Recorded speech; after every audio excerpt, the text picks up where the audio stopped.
Good morning everyone. तो हम लोग टेस्ट सीरीज आंसर डिस्कशन कर रहे थे, तो नेक्स्ट क्वेश्चन में आते हैं। नेक्स्ट क्वेश्चन हमारा जो है ये है आपकी स्क्रीन पर जो है आप लोगों के सामने। तो ये क्वेश्चन आपका डायनामिक है। इसका मतलब है कि इसमें आपको हमेशा ही हर साल कुछ आंकड़ों की ज़रूरत पड़ेगी। इसमें जो है कुछ तो चीज़ें आप कॉमन सेंस के हिसाब से भी लिख सकते हैं।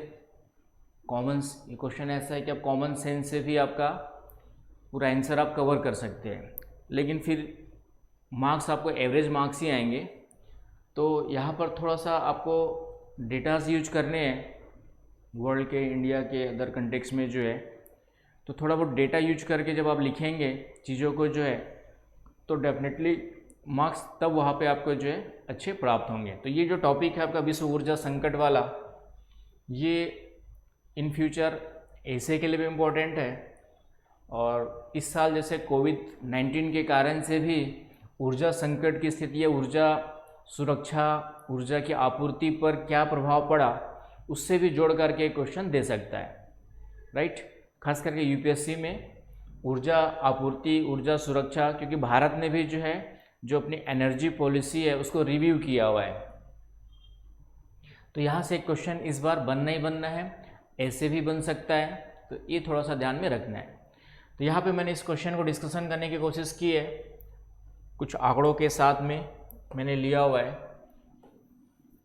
चूँकि 15 मार्क्स का क्वेश्चन है, तो हमारे पास फिर से मैंने कहा 250 वर्ड्स से लेकर मैक्सिमम 300 वर्ड्स तक जाना है, जा सकते हैं, लेकिन टाइमिंग ध्यान रखना है, 12 to 13 मिनट से ज़्यादा नहीं लगना चाहिए। तो 12 to 13 मिनट्स के अंदर इसका आंसर कवर करना है। तो यहाँ पे विश्व ऊर्जा संकट की वर्तमान स्थिति पूछा हुआ है, प्रेजेंट सिनेरियो पूछा हुआ है कि आज की स्थिति क्या है वर्ल्ड एनर्जी क्राइसिस की, और फिर कारण पूछा हुआ है, उसका कारण। तो कारण जब आज की डेट में लिखेंगे तो कोविड-19 का भी क्या इफेक्ट पड़ा ऊर्जा संकट की स्थिति के लिए, ऊर्जा संकट के कंटेक्स्ट में, वो भी थोड़ा सा इंटरलिंक करना पड़ेगा। तो इस टॉपिक की शुरुआत एक अच्छा इंट्रोडक्शन के साथ आप कर सकते हैं। अब यही टॉपिक यदि 10 मार्क्स का होता तो हम सीधा स्टार्टिंग वहीं से करते हैं कि ऊर्जा संकट की परिभाषा से करते हैं। कि ऊर्जा संकट की परिभाषा क्या है कि ऊर्जा की मांग की तुलना में ऊर्जा की आपूर्ति यदि कम हो। ऊर्जा संकट का मतलब सामान्यतः हम लोग क्या देखेंगे कि ऊर्जा demand, energy demand greater than ऊर्जा की आपूर्ति।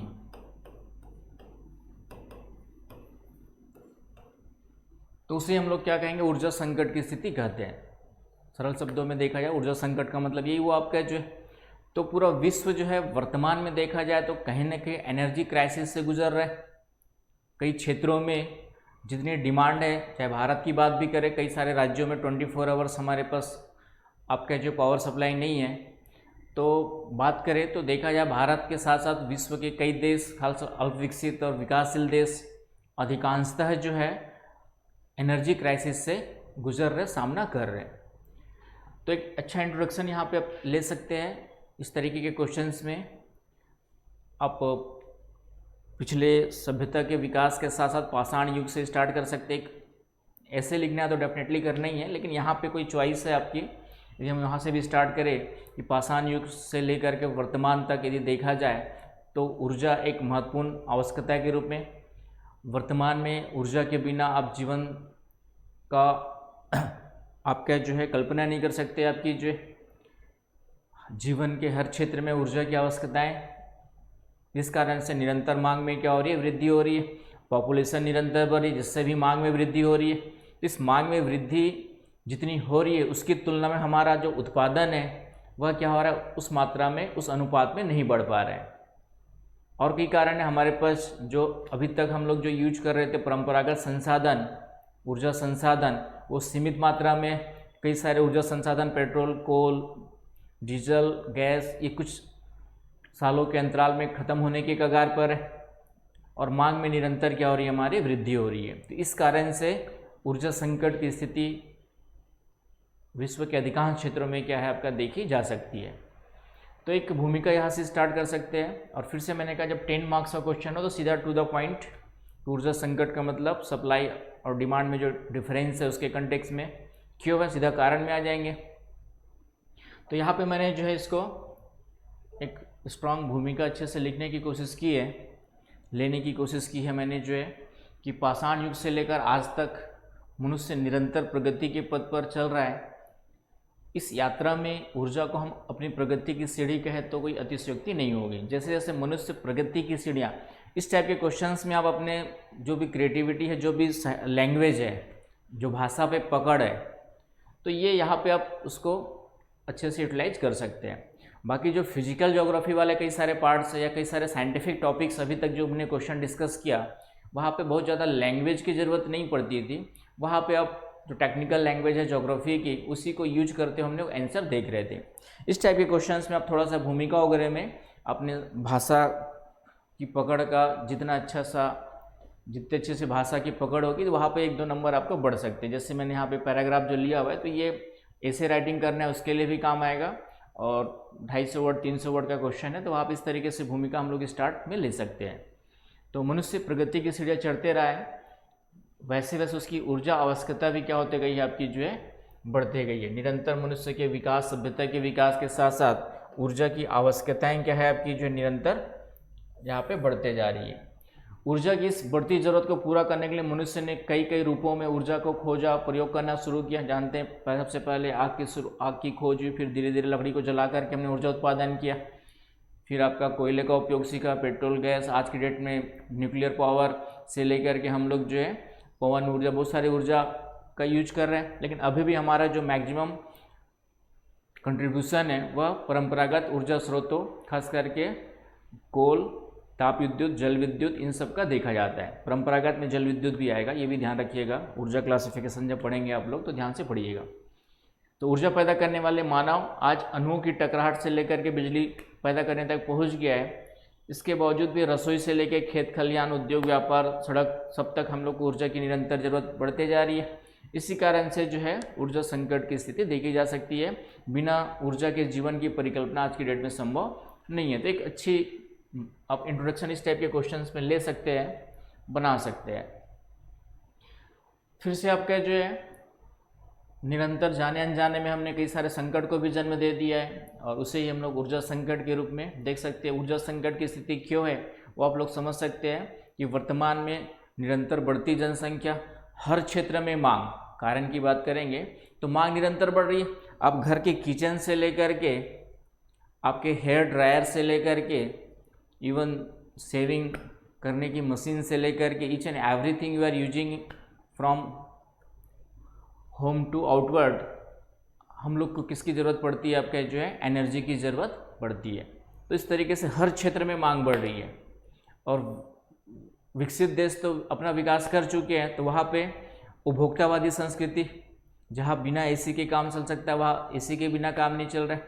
पहले जो पंखे सभी देश विकास भी कर रहे हैं, तो जो पहले पंखे से गर्मी में काम चला लेते हैं अब कूलर में आ चुके, कूलर वाले एसी में आ चुके, और कई लोग को एसी की ज़रूरत नहीं है तो भी आपका शो ऑफ करने के लिए। तो ये उपभोक्तावादी संस्कृति कहलाती है, जहाँ पे बचाने पे फोकस नहीं किया जाता है। यदि आपकी परचेजिंग कैपेसिटी है या नहीं है तो भी शो ऑफ करने के चक्कर में जो है कुछ चीज़ें यूज की जाती है। तो इसका भी एक परिणाम है ऊर्जा की मांग में निरंतर वृद्धि, जिस कारण से जो है ऊर्जा संकट के कारण में सब चीज़ें आएंगी। खुला टॉपिक है, बस यहाँ पे मुझे ये बताना है कि कुछ आंकड़े यूज करना जरूरी है। यदि आप जब इस टॉपिक को पढ़े तो कुछ बेसिक डेटा जो है दिमाग में याद कर ले कि वर्तमान में कितना कंजम्पशन किन किन क्षेत्रों में ज़्यादा हो रहा है। एक मैंने यहाँ पे फ्लो चार्ट डायग्राम लिया हुआ है, ग्राफ हो गए, तो वहाँ से आप निकाल सकते हैं कि किन किन क्षेत्रों में कितना कंजम्पशन हो रहा है, कितना प्रोडक्शन हो रहा है। तो एक इस तरीके से एनालिसिस करके जब लिखेंगे इसका आंसर तो आपको फिर पूरे मार्क्स मिलेंगे 15 में। फिर से मैंने कहा 10, 12, 13 तक जाना चाहते हैं तो वो अप्रोच फॉलो करना है। ज्योग्राफी में यदि आप थोड़ी सी भी सिंपल ज्योग्राफी जानते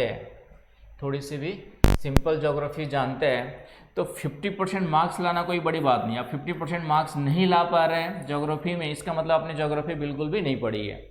यदि कोई भी स्टूडेंट, चाहे वह यूपीएससी हो या अदर पीसीएस एग्जाम की बात करें, यूपीएससी की बात करें 500 मार्क्स का क्वेश्चन होता है। अब कितना भी टफ पेपर आए, पेपर टफ अप नहीं आता, हम भी देखते पेपर को जो है, तो ऐसा कुछ टफ अप नहीं रहता पेपर। ये है कि आपकी तैयारी उस लेवल की नहीं रहती है। और आप यदि ज्योग्राफी में 50% मार्क्स से भी कम ला रहे हैं, इसका मतलब आपने ज्योग्राफी अभी पढ़ा ही नहीं है। ज्योग्राफी आपने तैयार एनसीईआरटी पढ़ लीजिए, 50% मार्क्स आ जाएंगे, ये मेरी गारंटी है।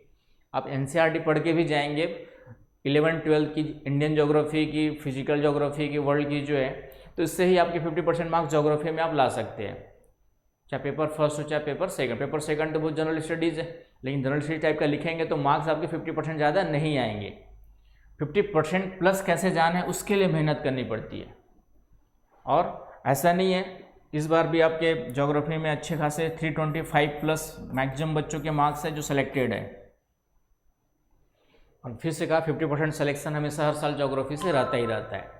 तो ज्योग्राफी सब्जेक्ट में कोई दोष नहीं है। जो 99% बच्चे या 90% बच्चे इसी को मुझसे कहते कि सर आजकल सब्जेक्ट ज्योग्राफी में नंबर नहीं आ रहे हैं, तो और तुरंत सब्जेक्ट भी चेंज कर लेते हैं। तो हिंदी लिटरेचर है, जो भी अदर सब्जेक्ट लेंगे, अब ये थोड़ी कि सब्जेक्ट चेंज के तुरंत नंबर आ जाएंगे, उसको भी मेहनत करना पड़ेगा, पढ़ना पड़ेगा। हर हिंदी लिटरेचर, हर फिलॉसफी, हर पॉलिटिकल साइंस, हर हिस्ट्री वाले का नंबर थोड़ी आता है। उनमें भी जो अच्छी मेहनत करके वहाँ पे मेहनत किया होगा उन्हीं के नंबर आते हैं। तो सब्जेक्ट को कभी भी नंबर नहीं आते हैं, आपका जो है आपने उस सब्जेक्ट को कितने अच्छे से गहनता के साथ स्टडी किया हुआ है, करंट के साथ। आप ज्योग्राफी, फिर कुछ बच्चे यहाँ पे कंफ्यूज रहते हैं कि ज्योग्राफी ऑप्शनल रखेंगे तो करंट पढ़ना पड़ेगा।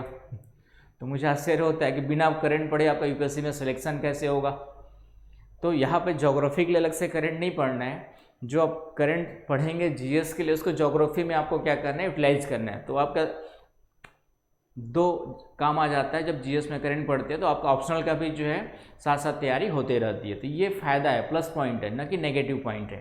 तो ये सब आपके जो मिसकंसेप्शंस बने हुए हैं स्टूडेंट्स लोगों के बीच में, तो इन सब चीज़ों को दूर करना है। और मैंने फिर से कहा है कि ज्योग्राफी के कोई भी ऐसा टॉपिक नहीं मिलेगा जिसमें समझ में नहीं आए। एक आध दो टॉपिक छोड़ दो, जैसे जियोमॉर्फोलॉजी में स्लोप डेवलपमेंट है जो यूपीएससी के सिलेबस में, राइट। तो एक आध दो टॉपिक है जो थोड़ा सा टेक्निकल है, उनको छोड़ दो, तो बाकी ऐसे कोई टॉपिक नहीं जिसको समझ न सके और अच्छा आंसर न लिखा जा सके। अब एक आध क्वेश्चन का भी स्यूडो ज्वालामुखी पूछ दिया, छद्म ज्वालामुखी। तो ये एक आध ऐसे क्वेश्चन कभी कभार आपके जो है टकरा जाते हैं, उसमें कोई दो राय नहीं। 90% क्वेश्चन आपके सिलेबस से ही आएंगे, कभी भी सिलेबस से बाहर नहीं आता। छद्म ज्वालामुखी नहीं पढ़ा वो हमारी कमी है, क्योंकि जब ज्वालामुखी पढ़ाते हैं तो उसके डायमेंशंस में वो भी एक पार्ट होता है। तो एनीवे, तो यहाँ पे समझ में आ गया होगा कि इसको इंट्रोडक्शंस में क्या लिखना है।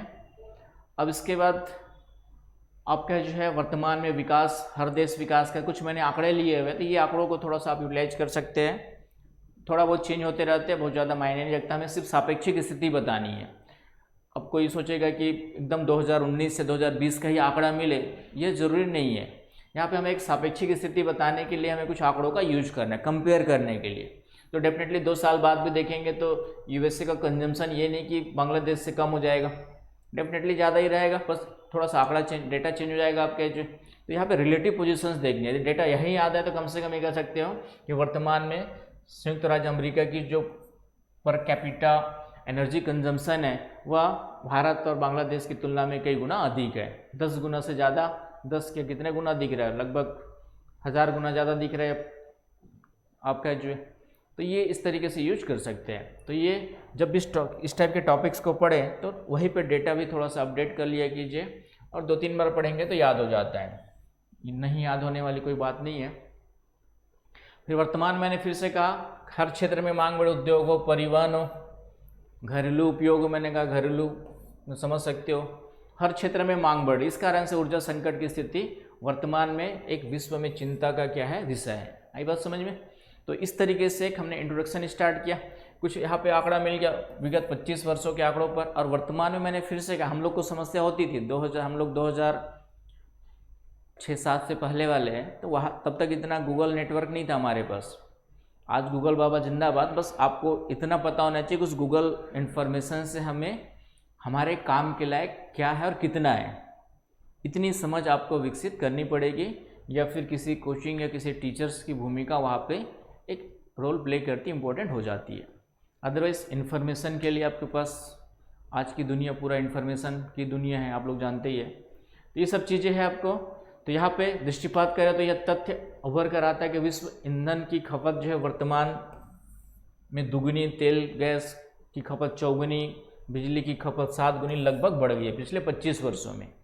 आई बात समझ में? तो इस तरीके से स्टेटमेंट्स डेटास को यूज करना है। इसमें अब इतना तो हर कोई याद कर रहेगा कि पिछले 25 वर्षों में आपका जो है ईंधन की खपत लगभग ओवरऑल ट्वाइस हो गई, दुगुनी हो गई, तेल गैस की खपत 4 गुनी, विद्युत की खपत 7 गुनी, ये तो याद हो जाएगा आपको अच्छे से। कोयला, खनिज तेल, इनका परसेंटेज अभी भी जो है खनिज तेल कोयला का परसेंटेज क्या है उसमें भी आपका ज़्यादा है, और ये सभी क्या है एक समय के पश्चात खत्म होने वाले संसाधन है। आई बात समझ में? अभी भी जो हम लोग कंजम्पशन कर रहे हैं, यूज कर रहे हैं, उसमें कोयले और तेल का रेशियो क्या है, ज़्यादा है। तो इन सब चीज़ों को ध्यान में रखना है। तो इस तरीके से इसको भूमिका के रूप में आप स्टार्ट कर सकते हैं। आणविक शक्ति का प्रयोग बढ़ रहा है, लेकिन इसका पर्यावरण पर और दुर्घटना आदि के कारण से जो समस्या है, इस कारण से बहुत सारे जो यूरोपियन कंट्रीज शट डाउन भी कर रहे हैं। यहाँ से भी एक क्वेश्चन बनता है कि most of the countries of undeveloped countries belonging to Europe and other North America, वो क्या कर रहा है, आपका nuclear powers, nuclear energy productions को शट डाउन कर रहे हैं due to the environmental and dangerous perspective, right. और हम लोग उसको अभी वर्तमान में बढ़ावा दे रहे हैं भारत में। तो यहाँ पे क्वेश्चन बनता है तो कहाँ तक सही है, तो इसका भी आंसर आपको सोचना पड़ेगा। तो इस तरीके से सोच डेवलप करनी है। एनीवे, तो जब हम लोग आपकी क्लास, हमारी क्लास में रहेगा, तो ये सब चीज़ें सोच विकसित करना, टीचर का काम सिर्फ रटवाना नहीं होता है। हम आप लोग को जो है, मैं जो पढ़ाता हूँ, एक ज्योग्राफी के प्रति आपको खुद की सोच डेवलप करनी है कॉन्सेप्ट क्लियर होने के बाद। एनीवे, वर्तमान स्थिति की बात करें, ऊर्जा संकट, उसका कारण की बात करें, तो कारण को हम तो सीधा इतना ही लिखेंगे, वर्तमान स्थिति, और उसके कारण की बात करें तो कारण जो है सीधा सीधा कि वर्तमान में मांग जो है ग्रेटर देन आपूर्ति, डिमांड ग्रेटर देन सप्लाई। अब यहाँ पर आप थोड़ा सा पिछला भी स्थिति यूज कर सकते हैं। वर्तमान स्थिति में क्वेश्चन जरूर दिया है, तो वर्तमान स्थिति ऊर्जा संकट की क्यों है उसको तो हम लोग डिस्कस करेंगे। सबसे पहले ऊर्जा संकट की स्थिति कब आई थी आपकी, जो है 1972 में आई थी, जब ओपेक 1973 में, 72-73 है आपका,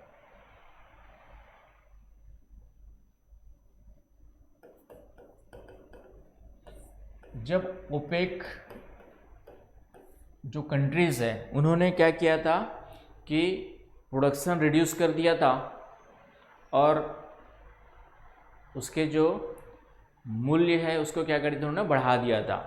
ठीक, प्रोडक्शन को क्या कर दिया, उत्पादन घटाने का निर्णय लिया और मूल्य में वृद्धि का निर्णय लिया। इस कारण से अधिकांश देशों में डेफिनेटली, खास करके अल्पविकसित विकासशील देशों को ज़्यादा समस्या हुई, क्योंकि उनकी परचेजिंग कैपेसिटी, उनके पास इतना फॉरेन एक्सचेंज नहीं था कि वह बढ़ती हुई कीमत के आधार पे जो है इंपोर्ट कर सके। तो 1973 में आपकी स्थिति बनी थी, इसे हम लोग प्रथम विश्व ऊर्जा संकट कहते हैं। इसको हम लोग क्या कहते हैं, आपका जो है फर्स्ट एनर्जी क्राइसिस कहते हैं। तो इसका भी जिक्र हम लोग यहाँ पे वर्तमान स्थिति को बताने के लिए कर सकते हैं। फिर 1991-1992 में जब gulf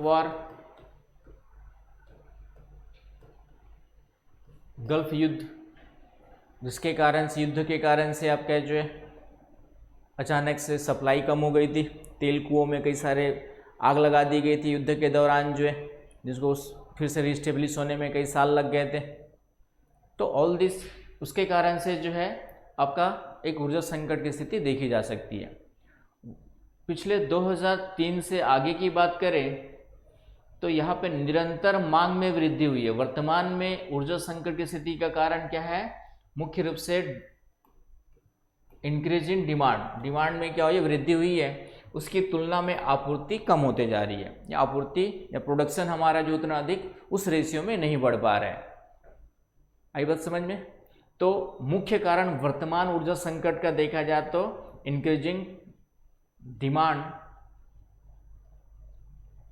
comparison to its a supply और इट्स अ प्रोडक्शन। आई बात समझ में? तो ये इस तरीके से यहाँ से लेकर के वर्तमान स्थिति तक हमें पहुँचना है। फिर यहाँ पे कुछ आंकड़ों का यूज करेंगे हम लोग। ये यहाँ पे मैंने लिया हुआ है, प्राइमरी एनर्जी कंजम्पशन जो है आपका 1800 में कितना था, निरंतर बढ़ते गया और इसमें भी आपका कौन कौन से फ्यूल्स है, gas, nuclear, hydro power, wind, solar, other renewable and modern. तो इस तरीके से आप देख सकते हो कि 20,000 से बढ़ करके वर्तमान में सभी का जैसे ट्रेडिशनल बायोमास है तो ये आपका 20,000 से कम था, अभी भी उसका लगभग कमी बना हुआ है आपका जो है ट्रेडिशनल का आपका। इसको रीड आउट कीजिएगा ध्यान से और उसको नोट डाउन कर लीजिए, आपको मिल जाएगा, लेकिन यहाँ पे आप उसको एक कॉपी में नोट डाउन कर सकते हैं कि ट्रेडिशनल बायोफ्यूल्स का मतलब है आपका जलाऊ लकड़ी, गोबर ओबर जो हम लोग जो भी कंडा वंडा यूज करते हैं उसके कंटेक्स में ये लगभग कांस्टेंट बना हुआ है। लगभग क्या बना हुआ है आपका, ये वाली जो लाइन है पट्टी वाली, लगभग क्या बना हुआ है, प्रारंभ में तो डेफिनेटली 1850 से पहले ये ज़्यादा यूज लकड़ी, जलाऊ लकड़ी वगैरह यूज होता था, तो लगभग कांस्टेंट बना है, थोड़ा सा यहाँ पे इंक्रीज किया है। उसके बाद कोल की बात करें तो कोल के कंजम्पशन में निरंतर यहाँ पर क्या हुई है आपकी जो है वृद्धि देखी जा सकती है। पहले यहाँ से देखिए 1850 के आसपास से स्टार्ट हो रहा है, औद्योगिक क्रांति के पश्चात आपका जो है इंडस्ट्रियल रिवॉल्यूशन जैसे स्टार्ट हुआ तो कोल की डिमांड कंटिन्यूसली बढ़ते गई और आज आपका जो है निरंतर कोल की डिमांड देख सकते हो लगभग कितना पहुंच गया है 60,000। ठीक है, TWH का मतलब क्या है भाई यहाँ पे, तो ये देख लीजिएगा TWH। ठीक है, तो ये आपका लगभग 60,000 के आसपास नियर बाई कोल की डिमांड पहुंच गई है। तेल की डिमांड, आपका तेल की डिमांड यहाँ से स्टार्ट होती है 1900 कह सकते हो 50 से 25 के आसपास से, और ये फिर पेट्रोल की डिमांड निरंतर यहाँ पे बढ़ती गई। वर्तमान में लगभग कितना है आपका जो 1 लाख वाट, WH है वाट है, और इसका होगा आपका जो है मेगावाट टीका, उसका देखना पड़ेगा टी का क्या है, मुझे भी याद नहीं आ रहा है। तो ये आपको जो है यहाँ पे ध्यान में रखना है, क्लियर है। उसके बाद किसकी बात करें, ये आपका गैस है, ये वाला गैस, ये वाला जो ग्राफ है आपका गैस वाला है, तो गैस की भी शुरुआत लगभग 1950 के आसपास से होती है और निरंतर बढ़ते बढ़ते आज कितनी पहुंच गए 1,40,000 के आसपास। और फिर वर्तमान में कुछ मॉडर्न फ्यूल्स, बायोफ्यूल्स वगैरह यूज और उसकी लगभग न के बराबर है, उनका यूज जो है बहुत ही न के बराबर है। तो इस तरीके से एक एनालिसिस यहाँ पे एक ग्राफ के द्वारा, अब जरूरी नहीं कि एक साथ ही ग्राफ बना दो, इस तरीके से अलग अलग ग्राफ भी बना सकते हो। कोल का एक अलग बना दिया, अब जो है कोल का लगभग ग्राफ इस तरीके से बढ़ता गया, आपका ट्रेडिशनल बायोफ्यूल लगभग कांस्टेंट रहा है। तो इस तरीके से आप इसको अलग अलग ग्राफ के रूप में भी ले सकते हो, यूज करेंगे प्रैक्टिस में ला करके। पहले से प्रैक्टिस किए रहेंगे एग्ज़ाम से पहले तो एग्ज़ाम में आप आराम से यूटिलाइज कर सकते हो, यदि नहीं किया है तो फिर मुश्किल है। तो इस तरीके की चीज़ों को डालेंगे तभी आप 10, 12, 13 नंबर तभी जा सकते हैं। तो नंबर तभी आएंगे जब इस तरीके की तैयारी करेंगे। ये भी आपका लगभग वही है, एनर्जी कंजम्पशन। ये है आपका जो है energy, direct energy consumption by source. तो सोर्स के अकॉर्डिंग देखेंगे तो तेल का, कोल का, गैस का, ये एक रेशियो बना हुआ है वर्तमान में जो है इस तरीके से। इधर आपका हाइड्रो पावर है, न्यूक्लियर पावर है, विंड है, इनका कंजम्पशन अभी भी क्या है बहुत ही कम है, न के बराबर है 10,000। ठीक है, TWH से कम है, तो ये ध्यान में रखना है। तो इनका अभी भी तो इनको बढ़ाने की ज़रूरत है, खास करके इसमें हाइड्रो पावर को बढ़ाने की ज़रूरत है क्योंकि रिन्यूएबल भी है और इससे जो पॉल्यूशन वगैरह कम होता है। न्यूक्लियर का तो वर्तमान में जो है लिमिटेड यूज जरूरी है, जितना ज़रूरत है, बाकी इन सब को रिन्यूएबल को बढ़ाने की ज़रूरत है। तो जब तक ये नहीं बढ़ेंगे तब तक हमारे ऊर्जा सुरक्षा की स्थिति जो है समाप्त नहीं हो पाएगी, प्राप्त नहीं हो पाएगी। तो ये थोड़ा सा ध्यान में रखना है। तो इस आंकड़ों को एनालिसिस कीजिए तो आपको पता चल जाएगा। तो ये कितना कितना एक मोटा मोटी ग्राफ इस तरीके से रफली स्केच बनाना है। ग्राफ में जरूरी नहीं कि कोयला का इतिहास लिख लीजिए 10,000, जैसे कोयला का ग्राफ यदि हम यहाँ पे देखें तो क्या है 10,000। सबसे पहला गैस की बात करें 10,000 से नीचे स्टार्ट होता है 10,000 TWH, राइट। तो यहाँ से स्टार्ट हो रहा है और कहाँ तक जा रहा है आपका जो है लगभग 40,000 तक। तो ये 40,000 है, तो इस तरीके से यह बढ़ता गया, वर्तमान में 40,000 के आसपास है। तो गैस का एक अलग ग्राफ बन गया, दूसरा कलर यूज करके आप दूसरा ग्राफ बना सकते हैं। तो इस तरीके से एक सिंपल ग्राफ आपको जो एग्ज़ाम में यदि बनाते हैं तो डेफिनेटली आपको अदर की तुलना में 1-2 नंबर ज़्यादा मिलेंगे। तो ये फॉलो करना है, मेरा काम सिर्फ सजेशन और एडवाइस दे सकता हूँ।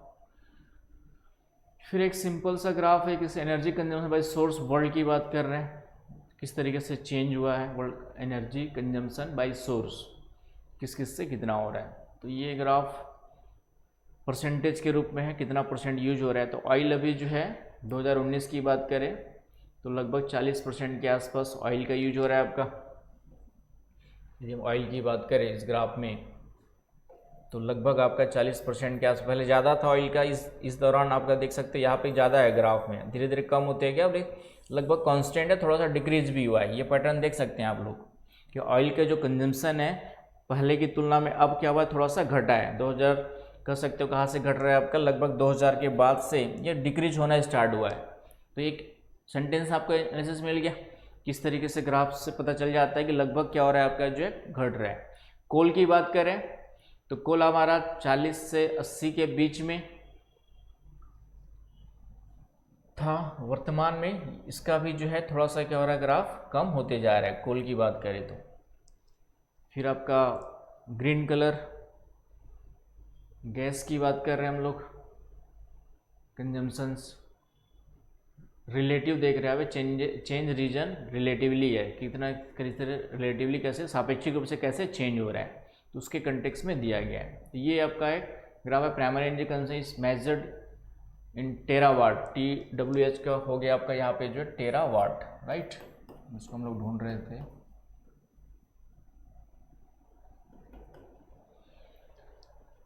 तो ये आपका इस तरीके से, बाकी इनका योगदान लगभग न के बराबर, अदर रिन्यूएबल में बायोफ्यूल वगैरह लगभग न के बराबर है। तो ये थोड़ा सा ध्यान रखना है कि कितना कितना परसेंटेज जो है किस तरीके से शेयर कर रहे हैं। तो फ्लो चार्ट्स, ये मैंने वर्ल्ड का एक मैप लिया, वर्ल्ड की बात करें पर पर्सन कितना यूज हो रहा है, तो यहाँ से थोड़ा सा आप निकाल सकते हैं।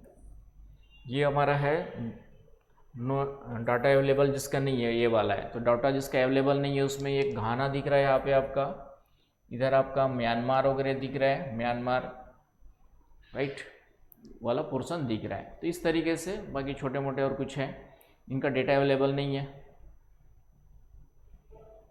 नेक्स्ट हम लोग देखते हैं 0 किलोवाट टू 1000 किलोवाट वाले। तो ये अफ्रीकन कंट्रीज़ है, जो सब सहारन कंट्रीज़ के रूप में कह सकते हो।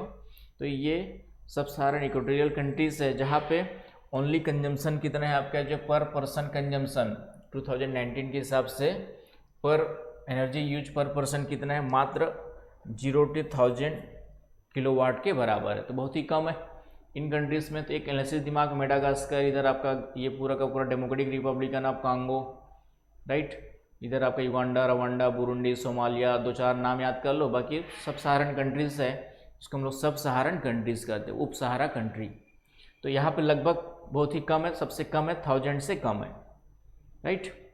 उसके बाद नेक्स्ट हम लोग यदि आते हैं तो 1000 से 2500 वाले कंट्रीज़ है। इसमें आपका ये सूडान हो गया, इधर आपका गैबोन वगैरह होगा आपका, जो इधर सेनेगल वगैरह होंगे, इधर आपका जो ये वाला केनिया, तंजानिया होंगे। तो इस तरीके से ये आपका पाकिस्तान है, पाकिस्तान के इधर वाला भाग आपका जो है अफगानिस्तान वगैरह वाला पार्ट है आपके जो है।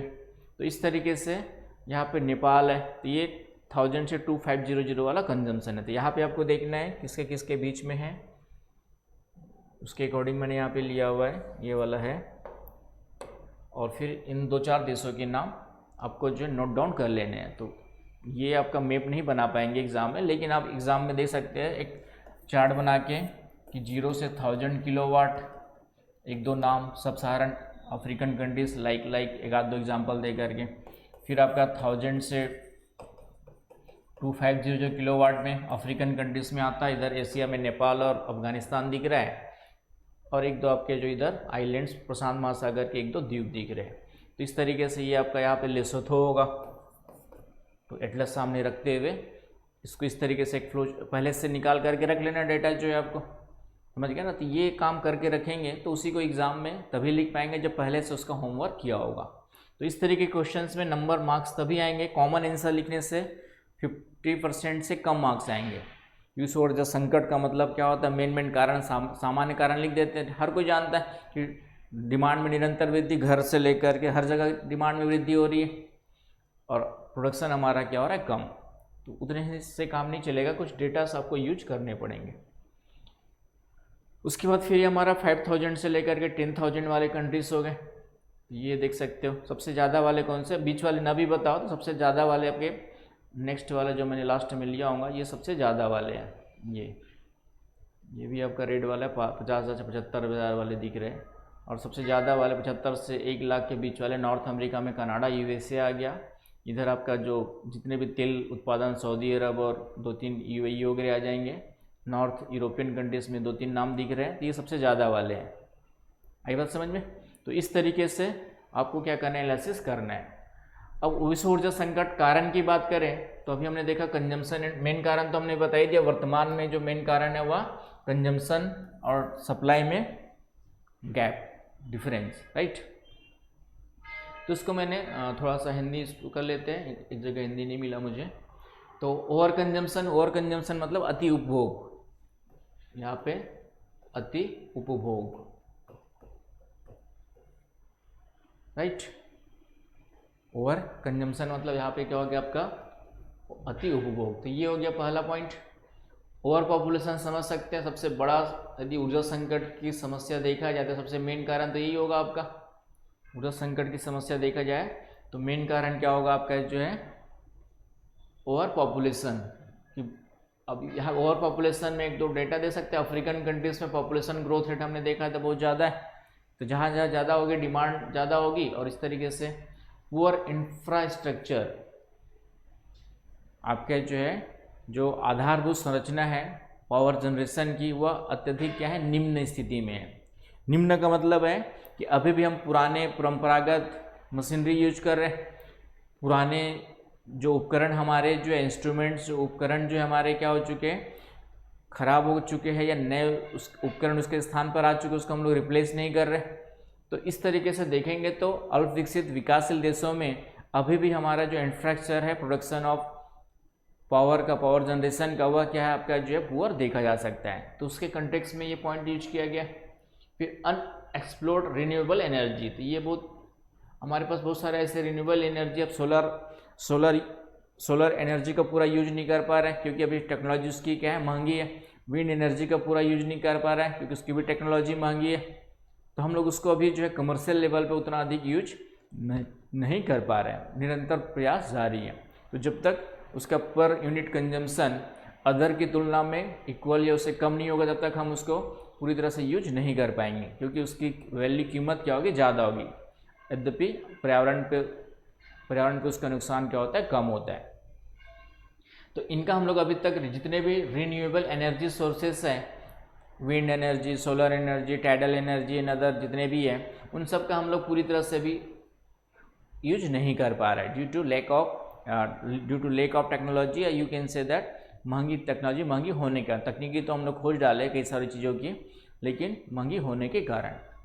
उसके अलावा delay in commissioning of power plants, कि कुछ पावर प्लांट्स है जो कई सालों से बन रहे लेकिन बन नहीं पा रहे हैं। तो इसके कारण से क्या होगा कि जो पुराने पावर प्लांट्स है उस पर ही जो है आपका क्या हो जाता है, दबाव बढ़ जाता है। तो इस कारण से जो है जो भी नए पावर प्लांट्स है उसको जल्दी से ख़त्म किया जाए, वहाँ पे जनरेशन स्टार्ट किया जाए, तब जा कर के फिर से क्या हो सकती है, वहाँ पे सप्लाई बढ़ सकती है। वेस्टेज ऑफ एनर्जी आप लोग जानती है, घर से लेकर के बाहर तक यदि खुद को बिल नहीं देना हो तो लाइट बंद करना भूल जाते हैं। किसी फ्री वाले एसी के कमरे में चले गए जहाँ पे आपको बिल नहीं देना है, तो काम नहीं तो भी एसी चला रहे, ज़रूरत नहीं तो भी एसी चला रहे। ऐसा हर जगह होता है, मैं देखा हूँ। इवन हमारी कई सारी फैकल्टीज़ है जो बाहर पढ़ाने जाती है, मालूम है कि इंस्टीट्यूट ने उस रहने की व्यवस्था की है, तो कई ऐसे टीचर्स को मैंने देखा है कि ठंडी में भी एसी चला करके रजाई पे रजाई ओढ़ करके सोते हुए देखा है। तो डेफिनेटली कहीं ना कहीं क्या है, वेस्टेज ऑफ एनर्जी है। जहाँ पे ज़रूरत नहीं है वहाँ पे हमें नहीं चलाना चाहिए, इतनी समझ सभी व्यक्तियों में उत्पन्न होनी चाहिए।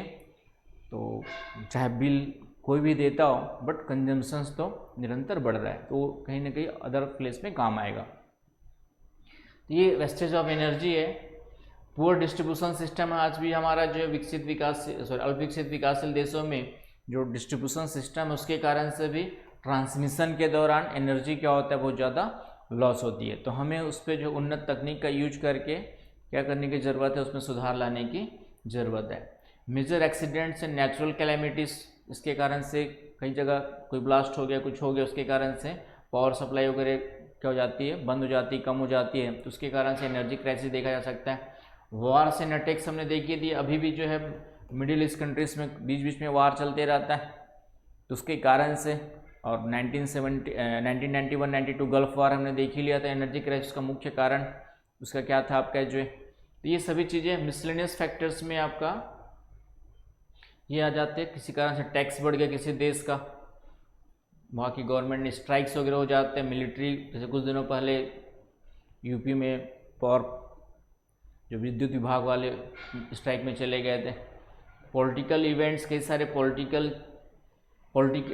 इसको ऑयल पॉलिटिक्स भी होती है, और एक दो पॉइंट जोड़ सकते हैं। वर्तमान में ऑयल पॉलिटिक्स भी चलती है आपका जो है कि कुछ विकसित देश अपना जो एनर्जी रिसोर्सेज उसको क्या करके रखे हुए, आपका जो संचित करके रखे हुए, और बाहर से मंगा करके क्या करते हैं, अपनी सप्लाई अपनी जो सप्लाई है उस अपनी जो डिमांड है उसको फुलफिल कर रहे हैं, जिसके कारण से मार्केट में उसकी वैल्यू क्या हो जाती है, एनर्जी की जो वैल्यू बढ़ जाती है। अमेरिका जैसे देश अपने जो एनर्जी रिसोर्सेज है, पेट्रोल, कोल, तेल, अदर्स रिसोर्सेज, उसको क्या करके रखे उन लोग जो है संचित करके रखे हुए, सुरक्षित रखे हुए, स्टोरेज करके रखे हुए, और बाहर से मंगा करके।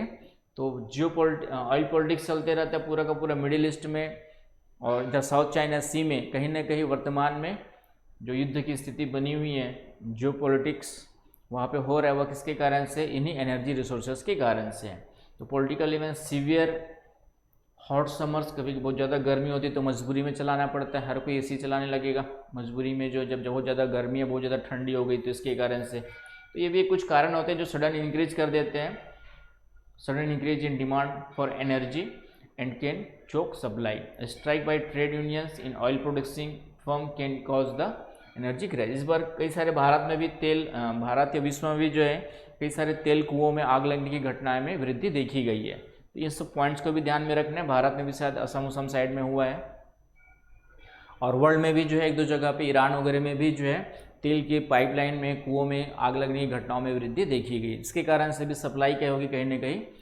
आपका इंटरप्ट होती है। इन सब चीज़ों को ध्यान में रखना है। तो एक अच्छा पॉइंट्स लेकर के, अब इन पॉइंट्स को बता करके, चूँकि यहाँ पे हमारे पास वर्ड्स कम है तो सिर्फ पॉइंट्स लिख देना है, इतने हमारे सामने वाला समझ लेगा, सामने वाला जान लेगा। तो कम से कम ये पॉइंट्स अच्छे से याद होने चाहिए, और आपको खुद की उन पॉइंट्स की क्या होनी चाहिए, समझ होनी चाहिए। तो एनर्जी क्राइसिस का कारण पूछेगा तो इन पॉइंट्स को आपको जो है ध्यान में रखना है। अब हिंदी मीडियम वाले मत सोचेगा कि इंग्लिश सर ने दे दिया, हिंदी दे दी तो अच्छा हो जाता। तो इतनी इंग्लिश की समझ आपको क्रिएट करनी है, तभी आप IAS बन सकते हैं। और इवन अब UPPCS एग्ज़ाम में भी कंपटीशन आपका बढ़ गया है। क्यों? क्योंकि सिलेबस जब इक्वल कर दिया, सिमिलर कर दिया है, तो जो बच्चा कभी UPPCS नहीं देता था वो भी देने लग गया। अदर इंग्लिश मीडियम वाले बच्चे जनरली स्टेट पीसेस अवॉइड करते थे, वो भी देने लग गए। तो आपका कंपटीशन निरंतर बढ़ते जा रहा है। तो आयोग या सरकार को दोष देने से कुछ नहीं होगा, स्वयं को उसके अकॉर्डिंग क्या करना पड़ेगा, चेंज करना पड़ेगा। तो ये चीज़ आपको दिमाग में डाल के रखनी है। तो ये हो गया हमारा जो है कॉजेस ऑफ। फिर उसके रेमेडीज़ देख लेते हैं, कुछ possible solutions to the problems of global energy crisis. क्या सॉल्यूशंस हो सकते हैं, ठीक है। इनमें हमने डिमांड में वृद्धि में घर वर भी सब डाल, डोमेस्टिक मांग में वृद्धि सब तो आएगा ही आएगा। उसके अलावा ये पॉइंट्स है, और सबसे ओवर पॉपुलेशन है, इसी के जस्ट अपोजिट लिख देंगे तो रेमेडीज निकल आएगा। ओवर पॉपुलेशन, सबसे पहले हमें किसकी ज़रूरत है, पॉपुलेशन कंट्रोल की ज़रूरत है। इसमें एक पॉइंट आप डाल सकते हैं, सबसे पहला काम हमें क्या करने की ज़रूरत है कि पूरे वर्ल्ड में पॉपुलेशन कंट्रोल पे फोकस करने की ज़रूरत है, तभी आपकी क्या होगी, जो है डिमांड कम होगी। और बाकी अदर मेजर्स में move towards renewable sources, definitely हमें जितने भी सन, सोलर पावर, विंड पावर, जितने भी रिन्यूएबल सोर्सेज हो सकते हैं, नए नए टेक्नोलॉजी डेवलप हो सकती है, उस पर फोकस करने की ज़रूरत है। आई बात समझ में? वर्तमान में बायो वेस्टेज, बायोफ्यूल, इनको और अच्छे से प्रोड्यूस करने की ज़रूरत है टेक्नोलॉजिकल डेवलपमेंट के द्वारा। ये सब चीज़ें आ जाएंगी। Energy efficient product, energy efficient products का मतलब ये है कि जो ऊर्जा दक्ष उत्पाद है उनको खरीदने की ज़रूरत है, जैसे एलईडी, सीएफएल, ये जो बल्ब अब तो वर्तमान में एलईडी चलता है, तो ये अदर्स की तुलना में कंपैरिजन टू एनर्जी कंजम्पशन इसमें क्या होता है, कम होता है। इससे आपका भी फायदा, बिजली बिल भी एक बार भले लगेगा, एलईडी का मूल्य गवर्नमेंट तो उसको सब्सिडी रेट में अवेलेबल करा रही है। तो इस तरीके से जो है आपको ध्यान में रखना है। लाइटनिंग कंट्रोल्स का मतलब यहाँ पर है कि जब भी हम लोग घर बनाते हैं, ऑफिसेस बनाते हैं, तो वहाँ पे कोशिश होनी चाहिए कि नेचुरल लाइट कम से कम जो है दिन के समय अवेलेबल हो सके, ताकि दिन के समय हम एनर्जी जो यूज करते हैं उसका कंजम्पशन क्या हो, आपका कम से कम हो। तो इस तरीके से लाइटनिंग कंट्रोल्स वगैरह के द्वारा जो है हम लोग फिर से एनर्जी कंजम्पशन को कम कर सकते हैं। ईजियर ग्रिड एक्सेस, सरलता से किसी भी ग्रिड, मतलब कि यदि 2 या 2 से अधिक ग्रिड से एनर्जी सप्लाई हो रही है तो उस क्षेत्र के लोगों को चॉइस होनी चाहिए कि कौन से ग्रिड से वे एनर्जी लेना पसंद करेंगे या नहीं करेंगे। इससे आपका क्या होगा, जो मूल्य में कमी या वृद्धि है उसके अकॉर्डिंग जो है आपकी क्या होगी, फ्लक्चुएट होगी। एनर्जी सिमुलेशन, इसमें भी जो है सिमुलेशन, एनर्जी सिमुलेशन का मतलब है लगभग ऊर्जा के समान। तो इसमें भी हम लोग जो है लगभग ये चीज़ लेते हैं कि बिल्डिंग्स वगैरह जो बनाते हैं, जो इंजीनियर्स है, तो इंजीनियर्स लोगों को जो है इस तरीके से टेक्नोलॉजी डेवलप करने की ज़रूरत है कि हम टेक्नोलॉजी का यूज करके एनर्जी को क्या कर सके, सेव कर सके। तो चाहे बिल्डिंग्स बनाना हो, ऑफिस बनाने हो या अदर कोई भी काम करने हो, तो उसके कंटेक्स्ट में ये वर्ड यूज किया गया एनर्जी सिमुलेशन करके। Common stand on climate change, ये एक इम्पोर्टेंट पॉइंट है आप लोग के लिए कि वर्तमान में जलवायु परिवर्तन हो रहा है, तो पूरे विश्व को जो है एक, सभी को जो एक सामान्य या कॉमन निष्कर्ष पर क्या करने की ज़रूरत है, सहमति बनाए रखने की ज़रूरत है। अभी सहमति नहीं बनी है, पेरिस समझौता हुआ है, पेरिस समझौते के बाद क्लाइमेट चेंज के कंटेक्स्ट में क्या होना चाहिए, ग्रीन हाउस गैस का उत्सर्जन कितना करना है, नहीं करना है, इसके बारे में अभी तक पूरा कॉमन स्टैंड कोई आपकी जो है आपका यहाँ पे नहीं बना हुआ है। क्लियर है? तो ये थोड़ा सा ध्यान में रखना है। आई बात समझ में? तो ये पॉइंट याद रखना है। फिर है परफॉर्म एनर्जी ऑडिट, एक नया पॉइंट है आप लोग के लिए, कॉमन सेंस के हिसाब से आप इस पॉइंट को नहीं नोट पाएंगे तो याद नोट कर लीजिएगा। ऑडिट का मतलब आप जानते हैं, ऑडिट का मतलब जैसे लेखा ऑडिट होता है, उसमें क्या होता है, जो भी खर्च होता है उसको हम लोग क्या करते हैं, जांच करते हैं। जो गवर्नमेंट खर्च करती है तो हमारे पास एक पूरा कॉन्स्टिट्यूशनल बॉडी है कि नहीं? तो वो क्या करती है, गवर्नमेंट के द्वारा किए गए खर्चों की जांच करती है, लोक लेखा समिति, राइट। तो उसी प्रकार एनर्जी ऑडिट का मतलब ये है कि जो भी खास करके कॉमर्शियल बिल्डिंग्स है बड़े बड़े, वहाँ पे एनर्जी सेविंग के लिए एफर्ट्स लगाए गए या नहीं लगाए गए, इसका समय समय पे क्या होना चाहिए, ऑडिट होते रहना चाहिए कि जितना कंजम्पशन हो रहा है क्या उस कंजम्पशन को कम किया जा सकता है, मिसयूज़ तो नहीं हो रहा है फालतू, जो एनर्जी सेविंग के लिए जो हमारे पास प्रोडक्ट्स हैं उनका यूज हो रहा है कि नहीं हो रहा है, इन सभी चीज़ों को ध्यान में रखने की ज़रूरत है। इसके लिए जो भी उस क्षेत्र की पावर सप्लाई कंपनी है, पावर है, तो उसको जो है ये अधिकार होना चाहिए या कोई एक ऐसी संस्था, इंडिपेंडेंट संस्था होनी चाहिए जो एनर्जी को क्या कर सके, समय समय पे बड़े बड़े जहाँ पर डिमांड बहुत ज़्यादा है उनको ऑडिट कर सके। तो एक इम्पॉर्टेंट पॉइंट है आपका जो है। तो ये तो कुछ कॉमन पॉइंट्स हैं, इसके अलावा आप आसपास की चीज़ों को देख करके स्वयं भी सोच के लिख सकते हो कि ऊर्जा के लिए लोगों में जागरूकता जरूरी है, कम से कम एनर्जी कंज्यूम करे उसके लिए उनको अवेयर करने की ज़रूरत है, क्योंकि उनको ये फील नहीं होना चाहिए सिर्फ बिजली बिल कम या ज़्यादा के कंटेक्स में एनर्जी सेविंग की इम्पोर्टेंट नहीं है। इन फ्यूचर आने वाली पीढ़ी के लिए आपका जो है ऊर्जा बचत करने की ज़रूरत है। तो इन सब चीज़ों से अवेयर करने की ज़रूरत है एक आम नागरिक को, एक आम जनता को भी जो है। तो जन जागरूकता यहाँ पे जरूरी हो जाती है। इसके अलावा और सॉल्यूशंस में क्या हो सकता है आप देना चाहेंगे तो एक हम लोग वर्ड यूज करते हैं ऊर्जा विविधता, एनर्जी डाइवर्सिफिकेशन। तो ये अपने आप में एक क्वेश्चन बन जाता है। एक क्वेश्चन आपका बना के दे देता हूँ, आप सोचेंगे उसका आंसर क्या होगा कि ऊर्जा विविधता ही ऊर्जा सुरक्षा का महत्वपूर्ण आधार है। यहाँ पे दो कॉन्सेप्ट आपको पता होना चाहिए। What do you understand by energy safety energy safety और energy security, and what do you understand by the energy diversification? तो energy diversification is only the solution to achieve the goal of energy safety और energy security. आई बात समझ में? तो इस तरीके से तो एक क्वेश्चन ये बन गया। तो ऊर्जा विविधता, यहाँ पर एक पॉइंट डाल सकते हैं, ऊर्जा का विविधीकरण अनिवार्य या बहुत जरूरी है। तो ऊर्जा विविधीकरण का मतलब क्या होता है कि एक ही सोर्स से एनर्जी को जो है कंज्यूम ना करके अलग अलग सोर्सेज से एनर्जी को बढ़ावा देने की ज़रूरत है। किसी क्षेत्र में सिर्फ कोल पावर प्लांट्स है तो वहाँ पे विंड भी डेवलप करने की ज़रूरत है, यदि पॉसिबल है तो सोलर लाइट डेवलप करने की ज़रूरत है। तो वर्तमान में हम मुख्य रूप से फोकस किस पे कर रहे हैं? सनलाइट सोलर एनर्जी पे कर रहे हैं। तो उसके लिए गवर्नमेंट को सब्सिडी देने की ज़रूरत है। सब्सिडी इतना दो कि कम से कम हर व्यक्ति उसको क्या करे, कंज्यूम करने के लिए प्रेरित हो। तो इस तरीके से इन सब चीज़ों को बढ़ावा दे करके हम लोग एनर्जी सिक्योरिटी, एनर्जी सुरक्षा हासिल कर सकते हैं। तो ये एक कॉमन टॉपिक है जिसको मैंने अपनी समझ के हिसाब से, कुछ डेटा है, दुनिया की आबादी अभी भी जो है 1 मिलियन लोगों की 1/4 तक बढ़ते जा रही है। तो जब तक हम पॉपुलेशन कंट्रोल नहीं करेंगे, फिर से कुछ डेटा मैंने यहाँ पे लिया हुआ है कि दुनिया की आबादी एक छोटा सा हिस्सा में संसाधनों का बड़ा भाग उपयोग करता है, यूएसए वगैरह जो है, और बाकी छोटे से भाग लोग कम भाग यूज करते हैं।